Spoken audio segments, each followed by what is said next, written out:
Hello, everybody, and welcome to the Commander Pod, your Magic the Gathering podcast for all things Commander. I'm Spencer Simpson. And I'm Kelton Howell. We are about a third of the way through our first season of our local playgroup's Precon League.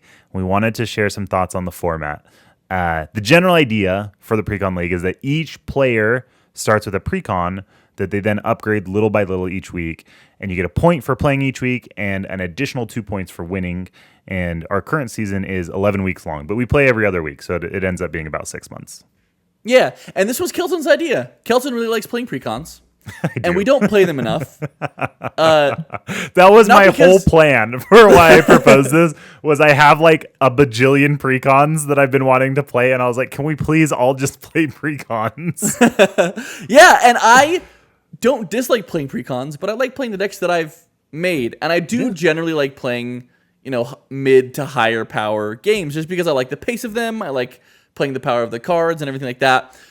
But I really like this idea because it is a Precon environment where we also are introducing a more competitive environment as well. So there's like an outlet for some competition inside of a Precon game environment. Yes, and I think it's cool that everybody understands that and has bought into that. Because it's different. We're going to talk about things that I think are going well and why we're enjoying the Precon League. But I'll preview one of them is it gives people a competitive outlet and it reduces the feel bads around being competitive. And since the first game that we play each night when we meet is a Precon League game, it kind of gets out the competitiveness. And then after that game, everybody is just like, okay, I'm just like ready for some casual whatevers. And that's really fun. Or then we end up playing like CDH or something. So it's like it kind of gives everybody an opportunity to be competitive in the first game, and then there's no feeling like you have to be competitive in the games thereafter if you don't want to be.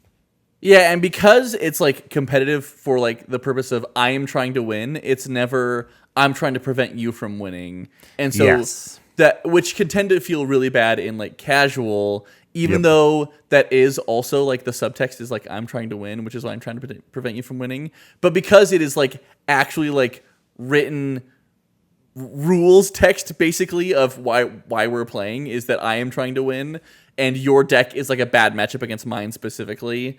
Like that. So I'm going to target you. So I'm going to target you. Yeah, exactly. That's happened quite a few times. Or just people's commanders get removed constantly, like so much more than when we're playing casual games.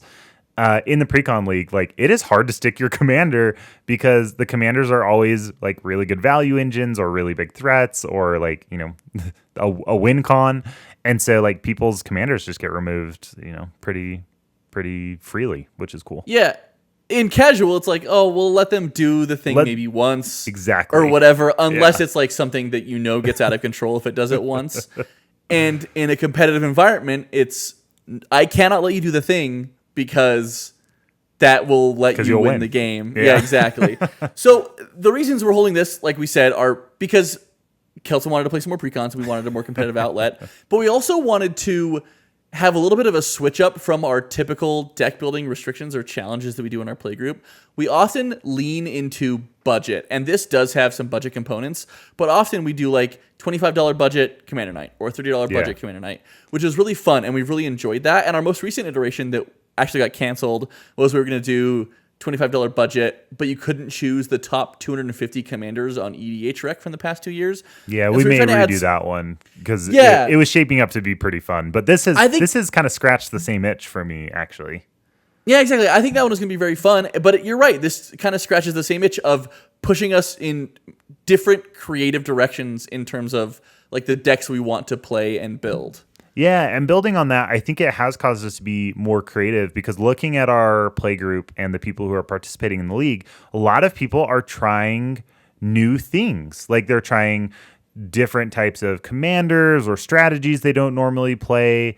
And it's introduced like a little bit of variety in our play group, and it's been a lot of fun. Yeah, and it's been fun to watch some of those players, some of whom don't play as often, grow as players as well as they try new strategies and are kind of immersed in those different play patterns of, oh, I'm playing Jeskai, so I need to play differently than if I'm playing, a Golgari deck or whatever. And it's been really fun to watch that. And for me personally, I am still playing a Grixis deck. I am playing Anhelo the Painter because I love it. But Anhelo the Painter was a deck that I wanted to build for a long time, but never felt really inspired to build because I felt like I was pushed in the direction of, oh, I'm going to like chain extra turns or whatever. And because that's kind of like the way that Anhelo does really well, right? Or like big mana. And I didn't feel like that was going to be something that was going to be fun for our play group in a casual setting. But in a competitive setting, I was like, yes, I'm going to build Anhelo because I can break Anhelo and win in this competitive setting, right? Yeah. But we're still not going to let you chain extra turns. So let's jump into the Precon League rules and talk about why that might be. So there are some rules that we set up. General rules. You start with a Precon that has to be $60 or less market value. That was the cutoff that we gave. So it gets rid of some of like the most egregious or powerful decks and kind of gives everybody a close to similar starting point with their deck. And so the first game that you play in the league is stock. You don't make any changes to the deck. You just play it as is. But then after that, you get a $5 budget each week to make up to 5 swaps in your deck. Yeah, so $5 across 5 cards. And those $5 can roll over each week. So if you only spend $3 the first week, you have $8 to spend the next week. But the swaps or $7, my bad. Yep. I added the amount you spent. You have $7 to spend the next week. Thank you. I've been cheating and been adding the amount I spent each week. Whoa, no wonder your deck's so good. I spend 5 the first week and then 10 the next week. Compound. The amount unspent rolls over. So if you spend 3 the first week, you have 7 the next week to spend. But the swaps do not roll over. So if you only make 3 swaps the first week, you don't have 7 swaps the next week. You only have 5 the next week still to swap out. So you have to be pretty judicious about how you are spreading those $5 across 5 cards. Which has been pretty fun. And then if you make a change, you can't swap the cards back in for free. So if I take out a card and I decide later I want it back in my deck, I have to spend budget to put that card back in my deck. It doesn't go into like so a far card has not pool. Come up. Yeah. That's what I thought at first, though, is it might go into like a card pool or like a sideboard where I can be like, oh, maybe I need to swap this in instead. But you're committing when you're making those changes. It makes them a little bit more stressful, except for with basic lands. Basic lands, you can swap in at any time for a different basic land. Except for in game, you can't. We're not swapping basic lands in the middle of a game. That'd be so good. 5 color lands. And then the last general rule is that you have to use a commander from the original Precon deck list. So you cannot add a new commander to the deck list. It has to be one of the ones that was in the original list. So if we use my list as an example, because I want to brag about my list for a second, it has. Let's talk about the ones it has. It has Anhelo the Painter. It has Cormella, Glamour Thief. Parness, the Subtle Brush. And, I just forgot her name. The last one. It's like the most popular Grixis commander of all time. Oh, really? Yes. I'm blanking on it too. Is it one of like the mages? One of the wizards? Yes. Crap. I'll come back to it. Okay. She lets you cast stuff with flashback from your graveyard. Instance and sorceries with flashback from your graveyard. Oh. I don't know. Crap. Okay, time out. I'm hopping on EDH Rec really quick. Kess? Commanders. Kess, Dissident Mage. Okay. Thank you. Yeah, she was like the #1 Grixis commander for like forever. What's funny is I could actually see the Kess art in my head. I know. Could not her come like up with the spinning the name. vials around her head. Yeah, I know. Exactly. Yes, Kess, Dissident Mage. So I could choose any of those 4 to be my commander. But to Kelton's point, if I swap one of those out, they're no longer eligible to be in my commander list unless I use some of my money and one of my swaps to swap them back in. Yeah, exactly. And then beyond the general rules, we did say that we want these decks to live in bracket 2. Now, this is a little bit funny because I think in general, bracket 2 is not supposed to be overly optimized. I think that is the spirit of bracket 2 and the intent of bracket 2. However, it does give some solid guidelines. And so we did say, yeah, this is going to be competitive and you should optimize, but we are going to try and stick it within bracket 2 guardrails. So no game changers. If you have a game changer in the original Precon, you have to remove it and replace with a single card up to $5 in value. you can have up to 3 tutors in the deck. You can have no 2-card combos, but 3-card combos are allowed. And you can have up to 3 extra turn spells, but there's no chaining of extra turns, and there is no mass land denial. Yeah, and this is my favorite part about this, is because it actually takes the letter of bracket 2 and just pushes it all the way to the top. And I think this is what some people thought the brackets were going to be, right? Yeah. Was 4 individual metas. Yep, with where people were certain min-maxing cards. within each bracket. Yes. Yeah. Exactly. And that is not the spirit of the brackets, but it is very fun to take those guidelines within bracket 2 and push it all the way to the maximum. Yeah, it's because it's the spirit of bracket 5, honestly. Like it is like the spirit of CDH in that it's like you are playing within a meta to like get the most wins as possible within the guardrails of bracket 2. It's actually kind of a sweet spot. It's been very fun. It's really, really fun. And if like you wanted to do this in your playgroup like casually with like you just built a deck, no budget restrictions or whatever, and you're just doing it with like you could build pretty solid decks and they would still be pretty fun and like relatively fair. And I think it's the most fun part about this is because we're cutting out 2-card combos. Like these guardrails make it so it's not like broken, but you can still do. I do think the budget things. helps with that a lot, though. I will say, I do think that the budget, like you can do some pretty busted stuff with just like up to 3 tutors, no 2-card combos, no game changers, up to 3 extra turn spells.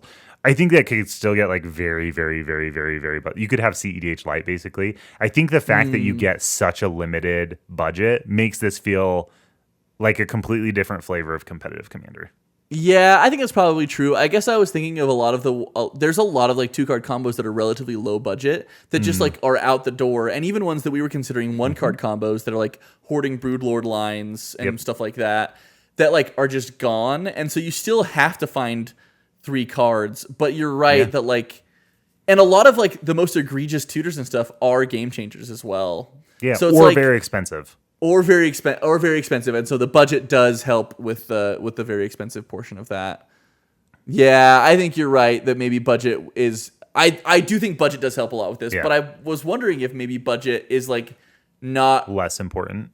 Yeah, exactly. Like if the ceiling raises like only marginally if budget is gone. I will say, like, I do think it's like restrictions. a very weird thing. Like when we finish this season of the league, I will have a very optimized bracket 2 deck. Yeah. And I will not play it against other bracket 2 decks. Like, even though it technically fits within the guidelines of bracket 2, like, I will just upgrade it to be a bracket 3 deck, and it'll, that's where I'll leave it, because I don't think it would be a fun deck to play at bracket 2. No, absolutely. But it's super fun to play within this meta, within this Precon league. I think it's really fun. Yeah, for sure. Yeah, I think there's a lot you could do with like a couple of game changers just to like. Yes, like, and it would be fun to put a couple game changers in this deck. We'll talk more about our decks here in a little bit too. I think we should each give a little highlight of what our decks are doing. There's also a league tracker, so we have a spreadsheet, and if people are interested, we can share the rule document and the league tracker document as well. We have a spreadsheet where every week you track your upgrades in it. You have to put in your upgrades before league each week, and if you miss it, like. Those are your slots. You used them, or you didn't use them, and the slots don't roll over to the next week, but the budget does. And then we also use it to track points and standings as well. We have a leaderboard. Yep. So it's just kind of our own scoring system that Kelton put together, and it's for bragging rights. No one's really playing for anything, but we all walk away with a fun deck, and then we can sit down and play our Precon League decks if we want to, unless we've made upgrades to them. But then we have like fun bracket 3, pretty powerful decks that we could sit down and try to play as well. Yeah. Though I do think that maybe upgrading these to bracket 3 might change my definition of what we kind of have as bracket 3 decks in our playgroup a little bit. I think that's probably true. And then when it comes to matchmaking each week when we play, the pods are just seated in leaderboard order. So the top, currently we have 8 people in our league. It may grow to like 10 or 12. It sounds like we may have some people joining late, but the top 4 will play in a pod, and then the next 4 will play in a pod, and that just tries to distribute the power levels a little bit if there are some decks that are overperforming. Yeah, absolutely. We're not doing like sweet like March Madness seeding where we're doing the 16 versus the top 1 seeds versus the low seeds. Yeah, exactly. Yeah, that would be pretty miserable. So, but let's talk about our experience so far. Yeah, I think. Go ahead. Go ahead. You go. Okay, I'll go. I've had a fun time. I've had a really fun time. I have too. This has honestly like been a highlight for me. I've really been enjoying it. It's really added something to our play group. I don't know. It's shaken things up in a really fun way. And I love that it's a season. Like I do love that like everybody has bought in to a certain number of weeks, and to know that like when we're done with it, we can start a new season, or you can not participate if you didn't like it, I guess. And it also just feels like really good to be invested in a deck for a very specific period of time, and like not too short of a time. It's not like it's a budget night where it's like you play the deck once and then you just may never play the deck again. And it's not also like you don't feel like you are committing to this deck for the next year either. You know that like you are playing this deck for 11 weeks, and then you don't ever have to play it again if you don't want to. But like you get to feel very invested for like a very good period of time. Yes, and that you are going to be playing that deck for those 11 weeks as well. Yep. I think that's like the every important week part for me. Yeah, like because I spend a lot of time being really invested in like Tasigur when I'm thinking about Tasigur a lot, but I don't always get to play it. Like I'll play it online, but like since I've gone to my tournament in which was like in February, like 7 months ago now. Yeah, almost 7 months ago. I have played Tasigur in paper, I think twice. And I played like on webcam and everything like that, and that's been really fun. But I haven't been able to get like the experience that I want with the deck, having worked on it as much as I have. And it's really fun to be able to invest the time in this deck and be able to play it and get feedback on the changes that I'm making, and then make more changes based on that feedback, like in pretty short periods of time, even though like it's 2 weeks between periods, whatever, but you get to think about it during that time. And 5 swaps is like a good amount each week to feel like I changed the deck a little bit. You hopefully see one of those 5 swaps when you play. Yeah. But it's not overwhelming. You don't feel like you're rebuilding the deck every week.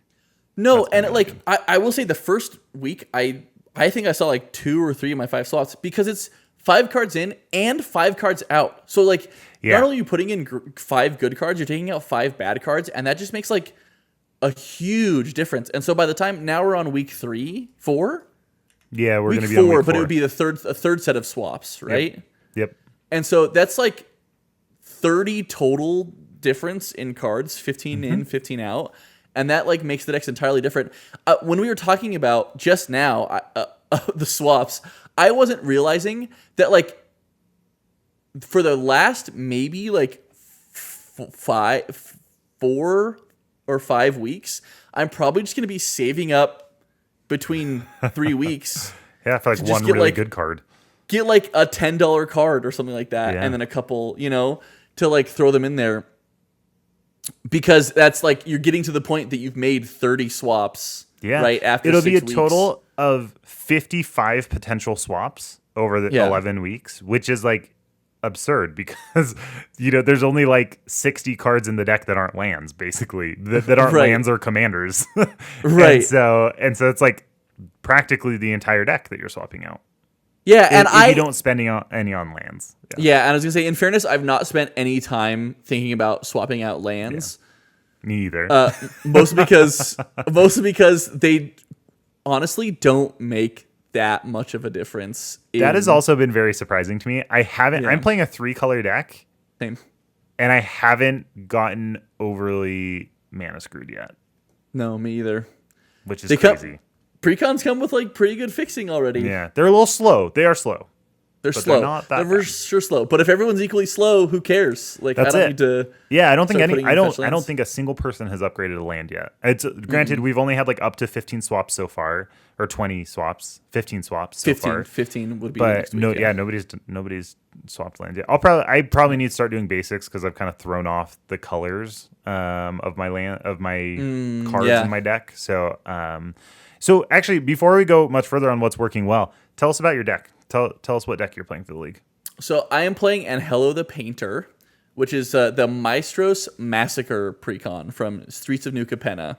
So, Angelo the Painter is the face commander from that one, and I'll read him really quick. He is Grixis mana, so blue, black, red for a 1/3 legendary creature, vampire assassin with death touch. And he says the first instant or sorcery spell you cast each turn has casualty 2. And casualty, for those who don't remember, is that as you cast a spell, you may sacrifice a creature with power 2 or greater, and when you do, you copy the spell, and you can choose new targets for the copy.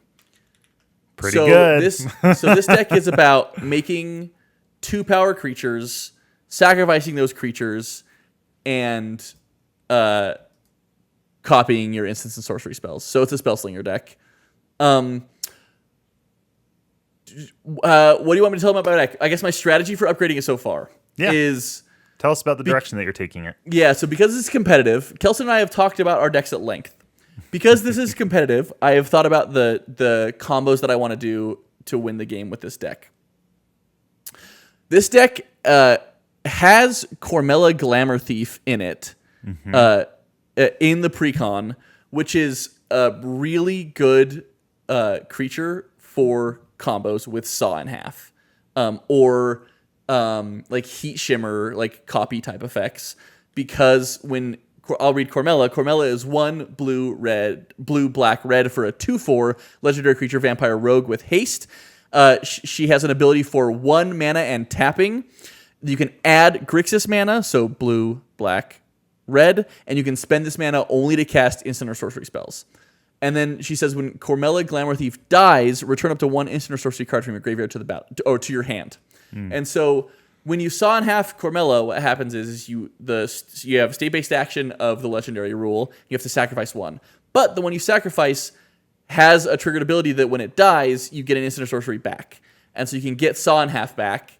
And then the one you sawed in half also has a trigger, right? Because it died. And then you can get another instant or sorcery back from your graveyard. Dark Ritual. Like Dark Ritual. So if you have Saw in Half, Cormella, and Dark Ritual, or Heat Shimmer, Cormella, and Seething Song, or some combination of those, you can get infinite mana of... Well, you can get infinite black mana or infinite red mana, depending on which one, for any spell. And you can get infinite mana of Grixis colors for instant and sorcery spells. But once you get enough mana for instant and sorcery spells, you can start Saw in Half, using Saw in Half on Cormella, not getting Dark Ritual Seething Song, and getting other instant and sorceries from your graveyard to cast draw spells, and you start drawing spells from your deck, or cast other stuff. And so then things just kind of get out of hand. So it seems like you're taking it as like a Grixis Spellslinger control that can end in a combo. That can exactly. Yeah. So Kelton and I have kind of faced the same issues with upgrades, but we'll talk about that. I kind of want to hear Kelton's direction first. Yeah, so I am playing Revival Trance from Final Fantasy. So the face commander is Terra Herald of Hope, which is Mardu for a 3/3 human wizard warrior with Trance, which is one of the flavor abilities. At the beginning of combat on your turn, mill 2 cards. Terra gains flying until end of turn. And then whenever Terra deals combat damage to a player, you may pay 2 mana. When you do, return target creature card with power 3 or less from your graveyard to the battlefield tapped. This commander has been better than I expected. I actually think that Terra is very, very good, though I picked the deck with the intent of switching to the alternate commander, Celeste, Rune Knight, which is 1 and Mardu for a 4/4 human wizard knight. When Celeste enters, discard any number of cards, then draw that many cards +1, and whenever one or more other creatures you control enter, if one or more of them entered from a graveyard or was cast from a graveyard, you put a +1/+1 counter on each creature you control. So I don't normally play combo, but Celeste is a very cool combo commander because with Celeste and any persist creature with a sack outlet or a way to kill the persist creature, you can loop them in and out of the graveyard infinitely. And so if you have some sort of a payoff like a Blood Artist, then you can drain everybody at the table. So Celeste is a very cool combo commander, and that was the reason I picked the deck. But what's interesting is the cards that are good in Terra are not the cards that are good in Celeste and vice versa. And so knowing that I would have to have a critical mass of cards that are good in Celeste in order to switch over to Celeste, I've been playing Terra for the first half of this season, And then halfway through the season, I will be switching to Celeste and having a completely different deck. So it's been interesting. So I've actually enjoyed playing Terra way more than I thought, and I'm also excited to eventually switch to Celeste, which I will do in the next couple of weeks, and try a combo deck, which I don't normally play, and I've never played Mardu combo. Nice. Yeah, well, and this is something that we talked about at length, and I thought I was in this same situation as you, where I was like, oh, well, if I switch to Cormella, then Cormella can be my combo deck. The problem is just, unlike Celeste, Cormella doesn't do anything by herself. Yeah. Celeste is really good because it's card advantage in the command zone, and so the deck runs a lot of flicker effects to just flicker Celeste to help you churn through your deck to find your combo pieces. Exactly. Whereas Cormella only combos. And so if I were to go either direction, I could technically, but both of them are just Spellslinger decks. So I'm in less of a predicament than you are, where I can just add a bunch of good Spellslinger stuff and then eventually add Saw in half and then hope that things kind of work out, where you kind of have this really strong pivot point, which is soon. I think soon, right? Yeah, it'll be like week 5 out of 11 that we'll switch to Celeste. I think because both of us did add Saw in half this week, so we're both ready to combo. We are ready to combo. Yeah, it's pretty sweet, and I will say that I think we're the only combo decks so far in the league. I know that there are people that are trying to add combos to their decks. But I don't know. That's not like the primary win con of most. That's not the primary win con, and I think most of our play group primarily has just played like big value decks, which honestly has been very scary. I do not know that the combo decks are going to be able to keep up, because some of the other just like mid-range value decks have been incredibly scary. Yeah, especially, and the pace of some of them has been really scary too. Yeah, they pop off fast. I'm a little bit worried about how well Anhelo's going to keep up, because yours is also very aggro. You also have a very aggro deck, and so it is now until I switch it to Celeste, and then it kind of does nothing until it combos. Just wheels. Yeah, I don't know. It's going to be very interesting. I don't know how that swap's going to go. That might kind of tank me, but I'm excited to try it. I think it'll be very fun. Fortunately, you can always swap back, I guess, right? Yes, I can always switch the commander. Minimal. I'm trying to set it up that way, so it's really only like 1 week's worth of swaps that would be swapping it from Terra to Celeste. It's been hard to like plan them out that way, but I would risk potentially 2 weeks, one of swapping them in and then another week of having to swap them out if it doesn't work. Yeah, though some of them might still work with.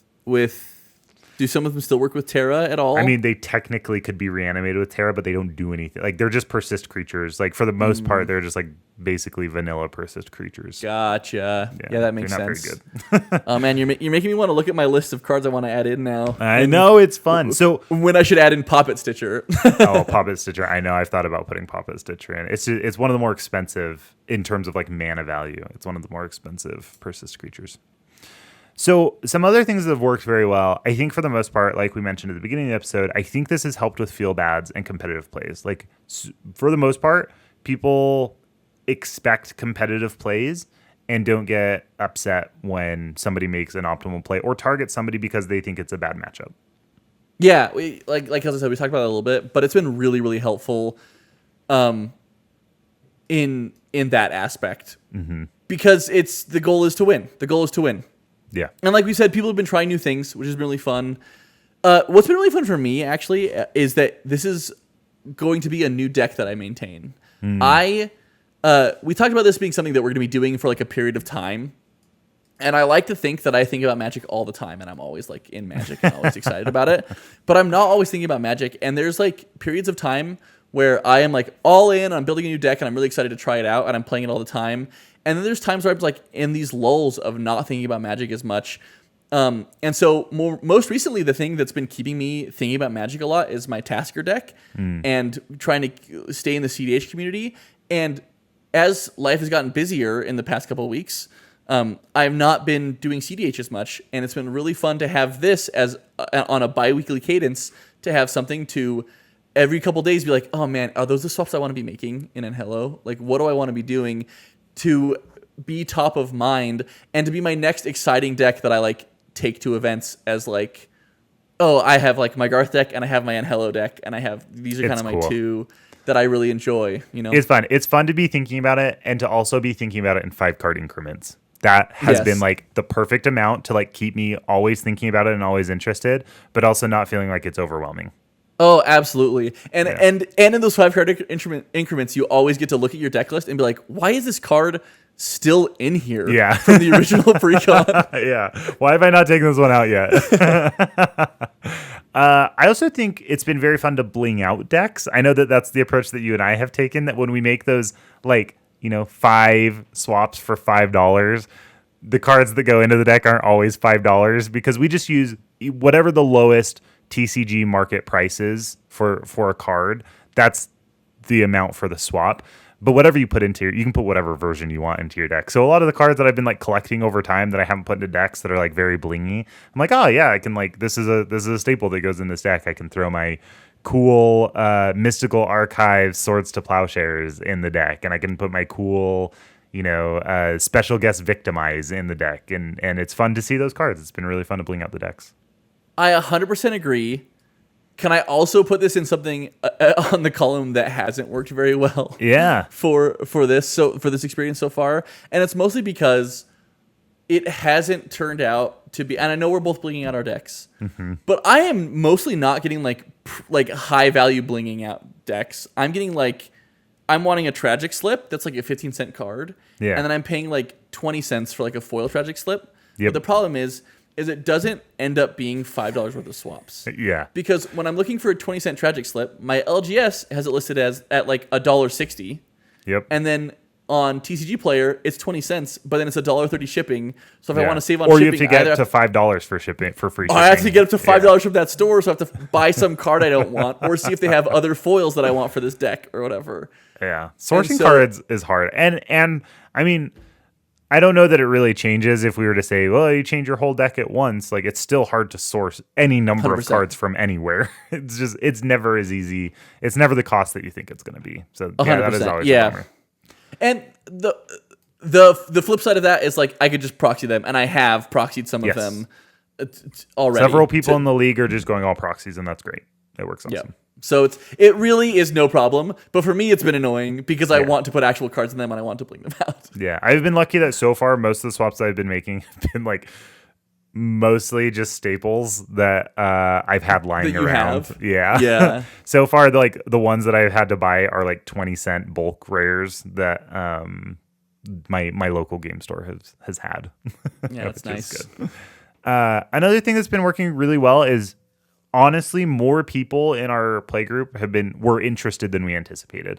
We were worried that it might just be like, a handful of us, and that's fine. We'll just, have the people who are interested play in that first game each time we get together for the league. But practically the entire play group has been interested in joining. Yeah, it's been really fun. We had a lot of interest in just like joining in the first week.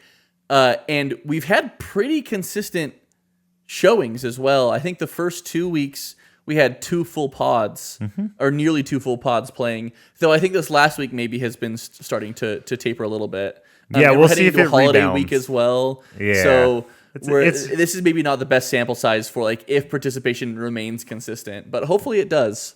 Yeah, we hope so. At least it encourages people to be consistent because they've been working on this deck every week and everybody's doing it together and it's a league. I don't know. I think it's helped with that. Yeah, agreed.